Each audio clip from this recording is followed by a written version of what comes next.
It's now my pleasure to introduce Dr. Deupree.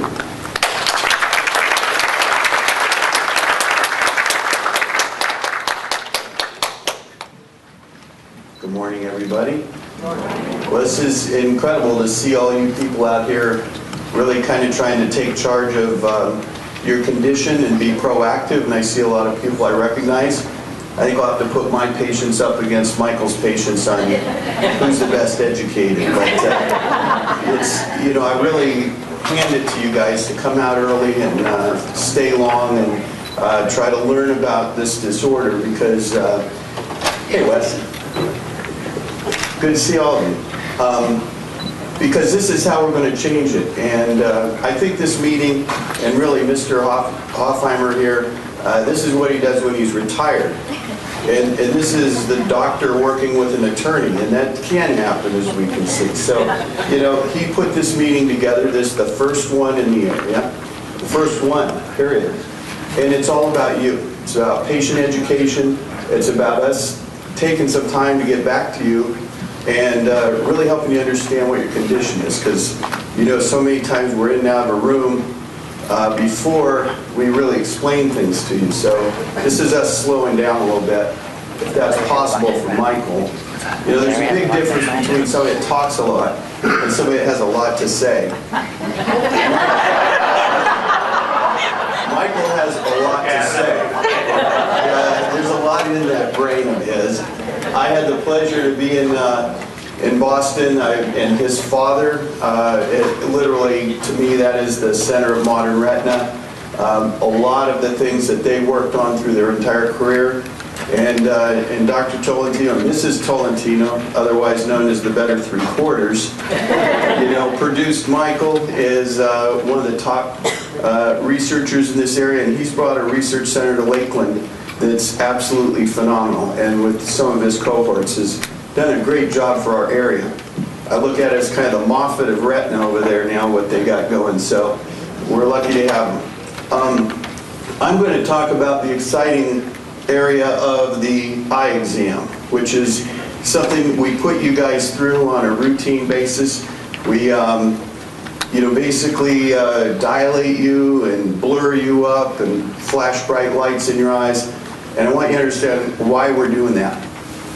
Because we know that it does kind of put you out for a while, but we're trying to really evaluate your eye on a regular basis so that we can tailor the approach that we're using to give you the best possible result. And now, thanks to a lot of hard work by these guys, you know, we really have tools in our toolbox that we can make a difference on a lot of problems that we weren't even touching 10, even 6, 7 years ago. So that's what I'm going to go over. Just let you know what all these pieces of the examination procedure are, and certainly after we're outside, be happy to talk to you, answer questions. My staff is here. The illustrations that you'll see, I have to brag about Mark. He's an ocular illustrator. He just did all the illustrations on my website and just landed a gig with National Geographic, so they recognize him. Victor over there, you need to talk to Victor. And thanks for being here on a Saturday. Okay, how do I, I got a button in here. Forward, there we go. So that's enough about me. And I've been in, you know, retina specialty for 20 years. I started out in Pinellas County in '91 I was the first retina specialist at St. Luke's. We built a program there, and 8 years ago I went out on my own. And we just opened up our new office with the surgery center, soon to be certified, we hope, in the next month, so we can stop writing checks and maybe pay some bills with the work we do there. But, you know, the eye conditions that you all face, that we all face, and you hear about cataracts, glaucoma, hypertension can cause some problems in the eye, but certainly macular degeneration has come to the forefront as the one that's really, you know, taken center stage, is affecting people's central vision. Diabetic retinopathy, of course, is something else that we work with, and things like dry eye syndrome, not to be underestimated though, because a dry eye is a blurry eye. So all of those things contribute to us trying to help you see better working kind of from the front to the back of the eye and ending up in the macula with the different problems that we're going to discuss today. Michael's covered very, very nicely the overall anatomy and pathophysiology and you know, some of the family history, things like that. Certainly we want to go at all of the different areas that we can help you, kind of help your macula, help your eyes in your entire body. I mean, the macula is part of your body, so what we do for you really needs to be an approach that affects your overall health. And certainly just getting a good walk every day, I would encourage you, because the body likes a little exercise to get the blood going and help clear out some of these toxins that Michael's been talking about. But anyway, on to my talk. I'd love to talk about the nutrition too, but the history is a very important part. And by that, we're trying to get at some of the things that may be in your family history, certainly anything that's currently a problem with you, and you know, any things related that I just mentioned with the hypertension, blood pressure, cholesterol, smoking history. So that's all coming out usually with the technician, but that's why they're asking all those pesky questions, trying to dig into things. We also want to know what surgeries you've had on your eyes. Some of those things may have an effect on how we're looking at the back of your eye and approaching it. The family history, the social history is kind of the drinking, smoking, and other social habits that may play a role. Medications, you know, we want to be looking at those and thinking of those, making sure that there's not anything. So many people are on Coumadin and blood thinners, and you know, we got to keep the heart moving, we got to keep the blood to the brain and those things, but we want to keep it in balance with what we're trying to accomplish in the eye, especially if it goes into wet. And we're able to work with those things. We don't usually cut the blood thinners immediately. We may taper them down a little bit, get on top of some of the any bleeding conditions. But those things we have to work with your internist and your medical doctors. The chief complaint is usually, why are you there? And it usually starts out with, you know, I can't see very well. We're getting into then a little more description. Is it your central vision? Is it your peripheral vision? And we want to really get at, why are you coming to see the eye doctor at that time? And that helps us focus down and understanding what your vision problems are, and basically taking it from there. We've talked about your family members, some of the other things like managing your cholesterol, blood pressure, diabetes. All those things need to be taken into consideration. The technician then goes further by doing a vision test, and you see that it's called the Snellen and eye chart that's been around for, I think, 150, 170 years. And it does a good job of giving us kind of a baseline idea, a standardized idea of how we can you know, judge, is your vision gotten any better or worse. But we realize that it's not real life vision. It's not outside with bright sunshine in your face and subtleties of color and how fast do your eyes regroup when they come inside, the recovery times. So we actually last weekend we were looking at a new way to better assess the vision so that we understand what you see. And it's, you know, the color losses, the contrast sensitivities, all those things I think can better aid us in not only understanding where your vision is at the beginning, but are our treatments affecting that? Are there things we're doing that's helping you improve contrast, sensitivity, the brightness to your vision, and so on? You know, we could look at cataracts, and taking cataracts off can maybe get a little more light to the back of your eye and help you with that. So those things are getting assessed early on to work up. The field of vision, usually we do the confrontational fields where they're just moving their hands out in the periphery. We want to make sure that we haven't lost that peripheral vision, because that's so important for our overall navigation.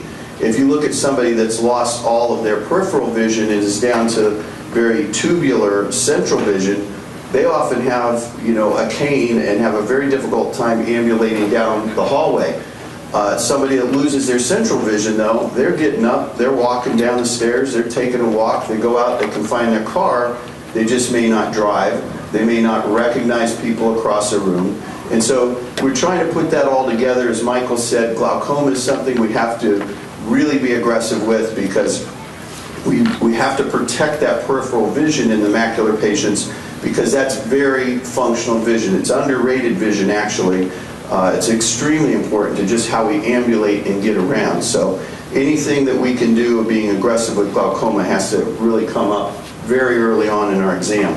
The eye pressure is part of that kind of glaucoma screen, but there's sneaky glaucomas that we have to consider where you can have a normal pressure and still it's doing damage to your optic nerve. That's what glaucoma is damage to the nerve. And so sometimes a normal pressure is still not low enough for that particular eye, and it may vary from eye to eye, not just person to person. So the eye pressure is important. We have to factor that into what we see on our exam. Then we dilate you with our eye drops, and retina doctors like big dilated pupils because we like to really be able to see what's going on back there. You know, if you have a small pupil, it's like looking through a keyhole and trying to describe the whole inside of a room. When we dilate the pupil, we are able to see into the very peripheral areas of the retina where there can be different pathologies, things that could affect your peripheral vision, retinal tear, retinal detachment. So we have to stay ahead of all those things, not wait till they show up with a drop in peripheral vision.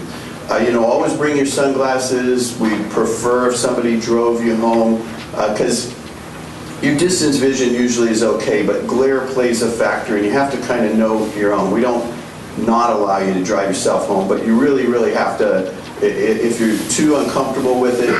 I had a lady one time that ended up in a parking lot and dilated and just frozen in fear because she couldn't see to go home. And boy, did I hear about it, right on up to the state level, you know, and so it kind of makes you a little sensitive of, you know, really encouraging you guys either have a driver, sit outside for a little while, let your eyes adjust. Some of us use some reversing drops to help out, but certainly always come with your sunglasses. This is that Snellen chart, and people often ask, you know, what do those numbers mean? Well, 20/20 is the small letters at the bottom, and the bottom number means how far away the normal eye can see that. So at 20 feet away, you can see that bottom line. That's considered normal vision. If the best line you can see is, say, the 20/40 line, that means that your eye, you have to get that much closer. It's a ratio, so you have to get twice as close to it to be able to see and identify it as the normal eye. So if you get up to 2100 range, that essentially you've got to be about 5 times closer to that target, whatever it is, to see it clearly. And the person with 20/20 vision can be 5 times farther away. So it's just a distance relationship to the size of the letters. And that's, again, allows us to, has to do with the angle that gets, that comes off of your macula. So the smaller angle that you're seeing off an object that can affect your macula is a sign of acuity and how sharp that you can detect small objects and things like that. So those numbers give us a gauge of kind of where you're at in a overall general sense, but like I said, we need to do a better job at assessing vision. The Amsler grid, you know, I think it's important. I don't think you have to look at it every day. I think if you do check it on a regular basis, maybe a couple times a week, but it's good to kind of sit down and really, you know, master it, because you need to be fixed on the central area. If you don't have central vision, that's a little difficult, so you might put a big cross through the middle of it, a big X, that kind of directs you towards the center of that chart. It's one eye at a time. It's with your glasses on, looking through your bifocal, so it's kind of your reading vision there. And with that, you can kind of detect if there's any very dramatic changes in your pericentral and central vision, the pericentral being just outside of the center area. So every degree you go away from center, you lose the ability to see the very precise, sharp images. The central vision is, you know, the dead center pinpoint area of the macula called the fovea, and it's like a little polished mirror, like a Hubble telescope mirror. And if it gets a little warped or out of true, you start losing the acuity and that central vision. So anything that goes away from that central bullseye, you're not going to be able to detect as small of a object or image. So, you know, this one little easy, cheap tool we can use to help you monitor, so that if you see changes on your Amsler grid, and some people just recognize it looking across the room, but if you don't do one eye then the other, sometimes you miss